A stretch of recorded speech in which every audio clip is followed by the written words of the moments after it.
It's Wagner 21, Madison 14 at the half. It's Sherman leading Texas High 20-10. Wichita Falls Ryder is leading Dunbar 30-20 at the half.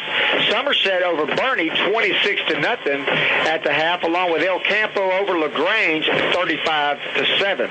Weslaco East is up 11-7 over Brownsville Veterans. It's Brandeis leading King 45-7. It is Cold Spring leading Bridge City 19-0 at the half. Let's see, this game being played at MISD Midlothian Independent School District, and right now it's Midlothian 21, Waco Midway 14. Is that right? Yeah, wow. Wow, that's interesting. We've got some other scores here. Red Oak is beating Corsicana in Midlothian. That's where our Ranch Patrol went tonight. They're beating Corsicana 34-0 at this time. Highland Park is still down 14-7, and Sulphur Springs is losing to Wiley East. I believe that's who they were playing, 56-14 right now. Sulphur Springs is losing to Wiley East. Well, yes. and the reason that game is important, because the winner of tonight's game will play the winner of the Wiley East Sulphur Springs game, and right now it sounds like it's Wiley East going away, and they do have a very, very good football team at Wiley East this year. Yeah, they really do, and we know about Sulphur Springs. We've both seen them play in the years past, what they can do, and to be down that big in the second quarter, wow, that's impressive by Wiley East. Boy, I hear the Ennis Line Band. Boy, I'd love to just pause and watch them do their thing. They really do a great job. I love to watch a military-style band. It's really refreshing to watch because you don't see a lot of high school bands do this kind of precision marching, and hats off to this group, the band directors and everything, to put on a great halftime show like this. Folks, stick around. We'll have more of the Citizens National Bank halftime show when we come back right after these messages. If you miss Nash and Carrie Dean on the Morning Revolution this morning, you missed this. Murphy said the parents of some teenagers called police when they discovered the event was attended by exotic dancers from Tops and Bottoms Strip Club. Oh, no. 14 and 15. 14 and 15-year-olds, man. That's just wrong. What's wrong with it? Cause that's just too young. No. It's too young to be doing it, but it's not too young. Let me tell you something. How old were the strippers? It don't matter how old the strippers were. They were naked. It doesn't matter how old they were. They weren't. Oh, yes, it does, Steve. Aubrey, it does matter how old the strippers are. Have you ever been to the Senior Strip Center? The Morning Revolution with Nash and Carrie Dean, the 2012 Air Personalities of the Year. Your home for Texans, Outlaws, and Legends. 107.1, 106.9, The Ranch.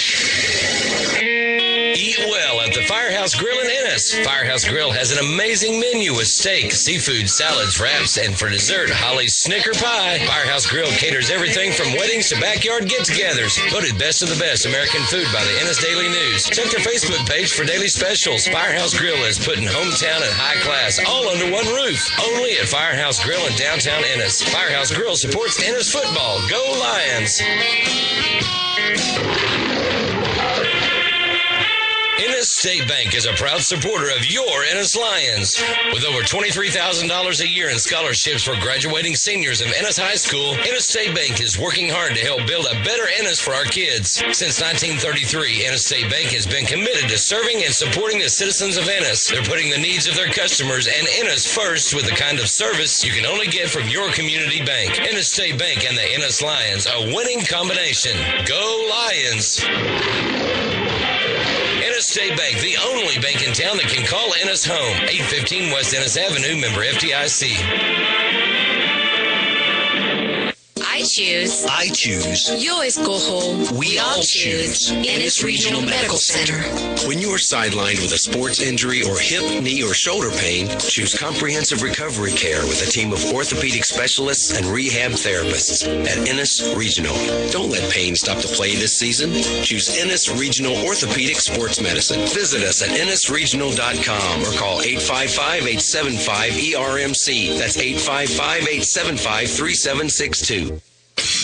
The Ennis Live football season is here, and there's no way you can have a true tailgate party without a tailgate. Ennis Ford wants to remind you that they've been selling the best-selling trucks in the industry for years, and they all have tailgates. From the sales department to the parts department to the service department, Ennis Ford knows what it's like being a winning team. Living in Ennis with the line setting the bar, you got to know how to toe the line, and Ennis Ford stands tall on the field. Hand off that old ride to Ennis Ford and pass your competition in a new Ennis Ford located at 900 North I-45 in Ennis. Call them at 972-875-9067. At Ennis Ford, we got spirit, yes we do. If you place your hard-earned money into a bank, you should demand more in return than checking, savings, and loans. You deserve a bank that makes a difference in your life. Citizens National Bank of Texas does. Take education, for an example. CNB has awarded more than 620 four-year scholarships to Ellis County seniors since 1952. It has supported many Ennis ISD teacher, student, and Lion athletic programs. If you want a bank that gives back to your community, then you belong here at Citizens National Bank. Member FDIC. Family First Hospice is a hospice care provider serving Ellis County and the surrounding area. Family First Hospice offers care and emotional, social, and spiritual support for patients and their families in life's ending journeys. Family First Hospice, our family caring for yours. Contact the friendly staff at 972-878-CARE. That's 972-878-2273. Family First Hospice supports Lions football.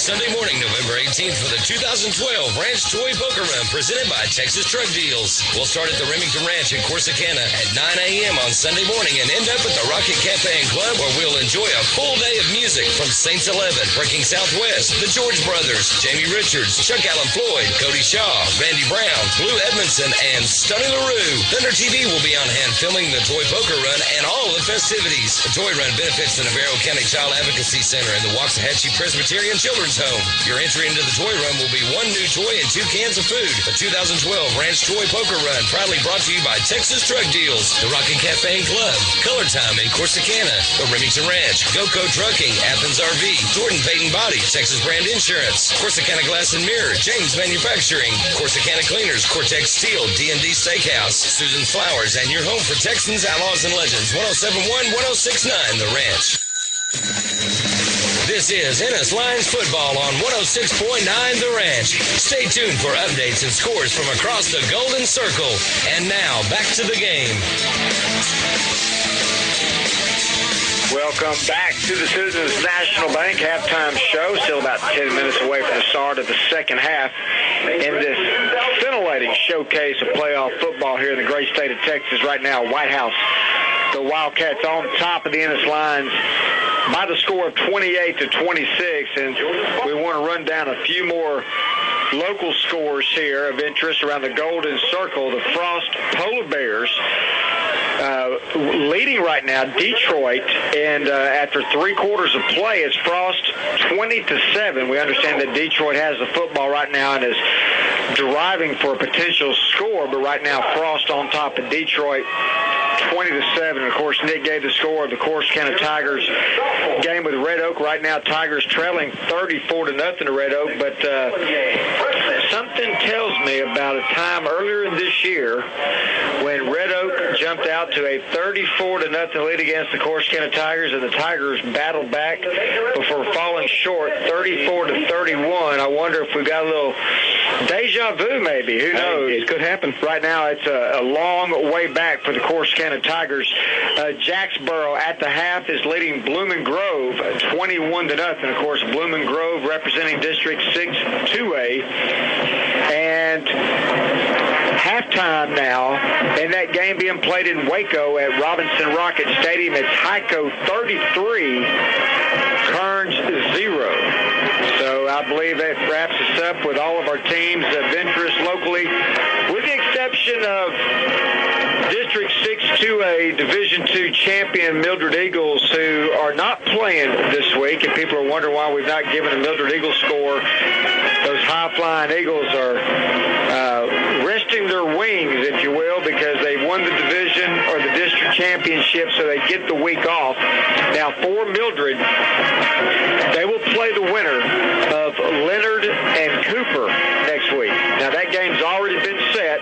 The winner of winner of that game will face the Eagles on Friday night, next Friday night, the day after Thanksgiving, at 7:30 at Lindale. Yes. So at Lindale Eagle Stadium right there in Lindale, that's where the Mildred Eagles will look to begin their playoff action. And to let all of our listeners know, in addition to these Ennis Lions, 106.9 The Ranch will be the broadcast station for Mildred Eagle playoff football, and we're really excited about covering Mildred again this year. We had a blast covering the Eagles last year with that state semifinal run that ended with a touchdown loss to Cisco, who went on to play in the state championship game, losing by a point to Refugio, who won their state championship. I don't know when the last time Refugio lost a football game. They're undefeated again this year, but the Mildred Eagles will play the winner of Leonard and Cooper, and 106.9 The Ranch will certainly be involved in that,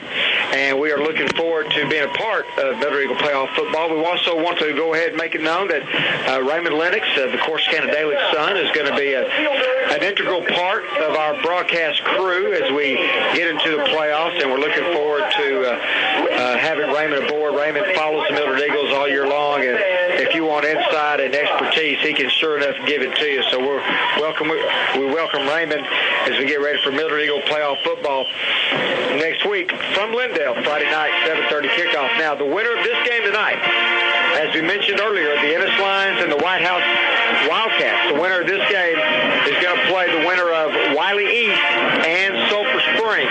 And I think you had a big score on that game a while ago. Wiley East was winning big. I believe that game was it was at a halftime score now? Halftime at 56-14, Wiley East over there. So, it looks like that Wiley East is going to go to the second round and play the winner of this game between Ennis and Whitehouse. And I believe that Wiley East game right now tonight against Sulphur Springs is being played at Poe Stadium over there in McKinney. And right now it's looking all Wiley East. I tell you what, this Whitehouse band putting on a show out here. Yeah, they are. I've got some first half statistics from tonight's game if you want to go over those right quick. Right now, total yards, Whitehouse 298, Ennis 269. So a lot of offense being portrayed here. First downs, advantage to Whitehouse 16-11. Rushing yards, big advantage to Ennis. Ennis has rushed the ball 28 times for 233 yards. Whitehouse 13 rushes for 54 yards. Ennis is averaging over 8 yards a carry, so good there. But now Whitehouse really takes the advantage here in the passing yards, with Mahomes going 14 for 24 for 244, 3 touchdowns and 1 interception. And Brandon Adams, Brandon 6 of 7 for 36 yards. So he's throwing the ball at 85% clip, but just not making any, not a lot of passes thrown, what we've seen earlier in the year. Punts, Whitehouse has already punted the ball 2 times, for a 31-yard average. Ennis has not had to punt the ball tonight, which is good. It's a good thing, keeping their offense on the field. That 1 turnover there for Ennis, the fumble, and the 1 interception for Whitehouse. Other than that, that's what we're looking right now. It's a good, clean game right now. Well, something about Brandon Adams, who's been a little maligned lately with a couple of big picks at crucial times against Lancaster and against Waxahachie. But you got to tip your hat to the young man tonight, because he's showing that intentional fortitude, that mental toughness to rebound, and the biggest game of his high school career, and what could be his final game as a high school quarterback. He has rose to the occasion, Nick, and has played near flawless football. He's avoided the interceptions to this juncture, and he's had some big pass plays. He's been on the money. He really looks comfortable and confident throwing the football, and so all the credit in the world to Brandon Adams tonight. Yeah, a lot of credit to Brandon. He's managing the ball game good. What he needs to do, Ennis, is, as we talked about in the pregame, is the ground and pound. They're going to run the ball at you, and Brandon is going to make passes, try to loosen up that defense a little bit to open up those running lanes for Terrence Williams and Nick Gabriel. But he's done a good job tonight. The interesting thing now to see in the second half is if Ennis can continue to put pressure on Mahomes like they have in the first half. Get to him, keep those big, long pass plays. They did a good job on the last couple of bubble screens that we saw Whitehouse try to run, tackle them for minimal gains. So it's going to be interesting to see if Ennis can continue that defensive pressure on this high-flying Wildcats offense. You know, Patrick Mahomes got the State of Texas High School Player of the Week honor last week against Tyler, and that was a game, Nick. And again, Tyler's ranked number 2 in the state, and Tyler won that football game late in the game. It was one of these kind of games, back and forth. You go rock 'em, sock 'em, and maybe whoever has the ball last wins. And Tyler won that game 45-38 that we talked about, but Mahomes showed a lot of true grit in that game. He was